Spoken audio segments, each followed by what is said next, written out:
বাংলাদেশের কোনো রাষ্ট্রপতি পদত্যাগ করলে কিংবা মেয়াদ শেষ করার পর তিনি আমৃত্য কী সুযোগ সুবিধা পাবেন তা সুনির্দিষ্ট আইনের মাধ্যমে নির্ধারিত। দেশের আইন অনুযায়ী কোনো ব্যক্তি রাষ্ট্রপতি পদে কমপক্ষে 6 মাস দায়িত্ব পালন শেষে পদত্যাগ করলে মৃত্যুর আগ পর্যন্ত তিনি মাসিক অবসর ভাতা সহ বিভিন্ন সরকারি সুযোগ সুবিধা পাওয়ার অধিকারী হন। বর্তমান দেশের রাষ্ট্রপতির অবসর ভাতা, আনুষঙ্গিক ও অন্যান্য সুবিধা আইন 2016 অনুযায়ী সাবেক রাষ্ট্রপ্রধানদের এই সুযোগ সুবিধা দেওয়া হয়। 1979 সালের একটি পুরনো সামরিক অধ্যাদেশ বিলুপ্ত করে 2016 সালে জাতীয় সংসদে এই নতুন আইনটি পাস হয়েছিল। আইনের 3 ধারা অনুযায়ী দায়িত্ব পালন শেষে পদত্যাগ করা বা মেয়াদ শেষ করা রাষ্ট্রপতি আমৃত্য পেনশন সুবিধা পাবেন। সাবেক রাষ্ট্রপতি হিসাবে তিনি সর্বশেষ যে মাসিক মূল বেতন পেতেন তার 75% হারে এই মাসিক অবসর ভাতা নির্ধারিত হয়। বর্তমানে রাষ্ট্রপতির মূল বেতন 1,20,000 টাকা। সেই হিসাবে একজন সাবেক বা পদত্যাগী রাষ্ট্রপতি প্রতি মাসে 90,000 টাকা অবসর ভাতা পান। এককালীন আনুষঙ্গিক ও পারিবারিক ভাতা কোনো সাবেক রাষ্ট্রপতি চাইলে মাসিক পেনশনের পরিবর্তে এককালীন অর্থ বা আনুষঙ্গিক গ্রহণ করতে পারবে।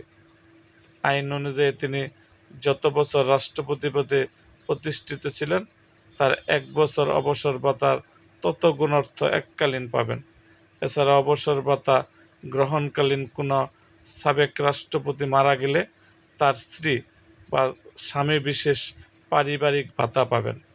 আইনের বিধান অনুযায়ী তিনি সাবেক রাষ্ট্রপতির প্রাপ্য অবসর ভাতার 2/3 হারে আমৃত্য মাসিক ভাতা পাওয়ার অধিকারী হবেন। আইনের 5 ধারা অনুযায়ী অবসর ভাতা ছাড়াও সাবেক রাষ্ট্রপতিরা বেশ কিছু প্রাতিষ্ঠানিক প্রোটোকল সুবিধা পান। এর মধ্যে রয়েছে নিজের দাপ্তরিক ও ব্যক্তিগত কাজের সহায়তার জন্য একজন ব্যক্তিগত সহকারী পিএ এবং একজন সাহায্যকারী।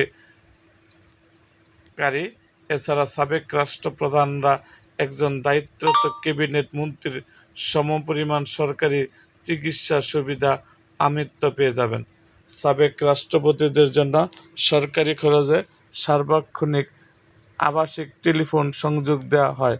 দেশের অভ্যন্তরে গমনকালে সরকারি সার্কিট হাউস বা রেস্ট হাউসে তা বিনামূল্যে অবস্থান বিশেষ সুবিধা পান। আন্তর্জাতিক ভ্রমণের সুবিধার্থে তারা সরকারিভাবে কূটনৈতিক পাসপোর্ট ব্যবহারের অধিকারী হন। তবে সব সাবেক রাষ্ট্রপতি উপরোক্ত সুবিধা পাবেন না।